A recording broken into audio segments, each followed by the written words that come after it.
Club Junta, building better Africa.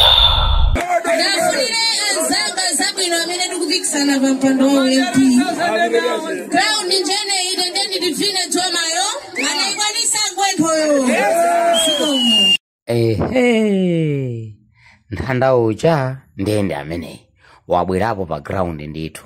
Iyeyu tu lero analipa Solgen Community Ground pamene anapangisa msonkhano ofuna kuwadziwisa anthu akunsanje lalanje kuti kukuchitika zichani. Enatu ankangomva kuti kuli munthu dzina lake Nthanda. Ndiye lero inali tsiku lokumana nawo komanso kuwauza kuti iyeyo wabwera pa ground ndipo ali ndi zinthu zofuna kuonetsera kumtundu wa Malawi angakhale msanje lalanje. Nayetu analankhula mawu ndipo anafuniranso zabwino ma MP ena onse ndi mashado amene alipo pa ground akuti tu ground ndi imeneyi. Tiyeni tithamange amene angayikwanitse ndiye mweyo ndithu. Amene amateroyo ndiye Nthandayo. Koma ndi safotokoze zambiri. Inu tamverani mmene anakambira kwinaku zambiri zili nkati mukhani omwepo pangani share, subscribe kuti zambiri zisamakuponyeni.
Wabira bana sana bira oyalo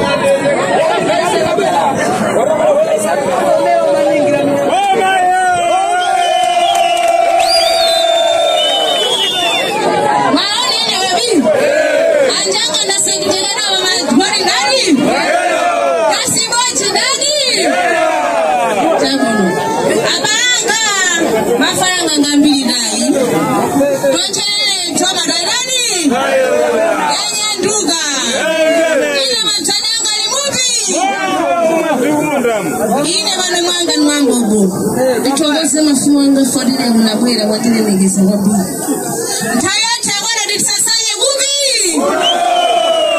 abalanga mbamezembo jani ufunambo nalo litangaja mangu wana disonambo vya polisi bija abalanga pale fode adini wambo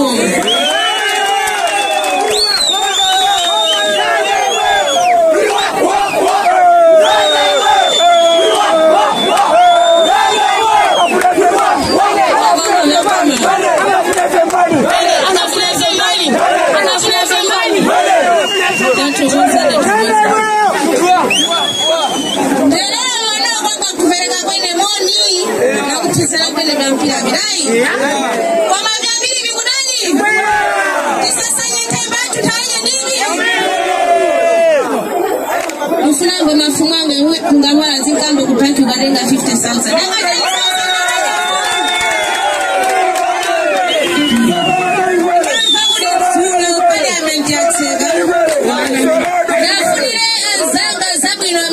sana vampando wa MP ground njene idendeni divine tuamayo anaikwanisa ngwendoyo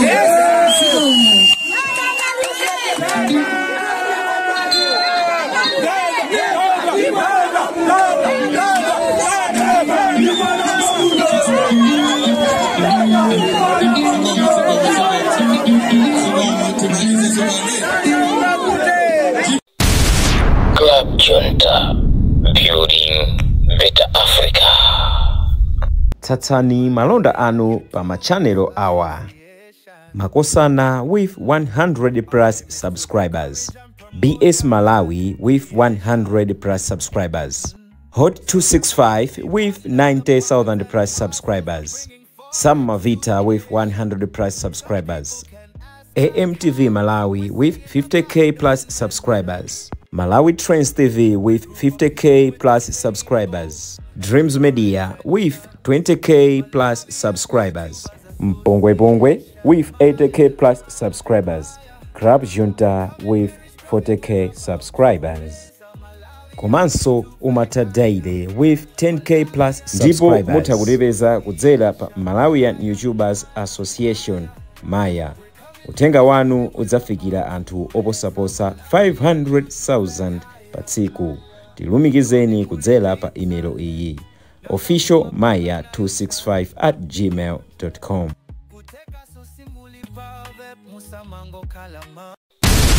Club Junta, building better Africa.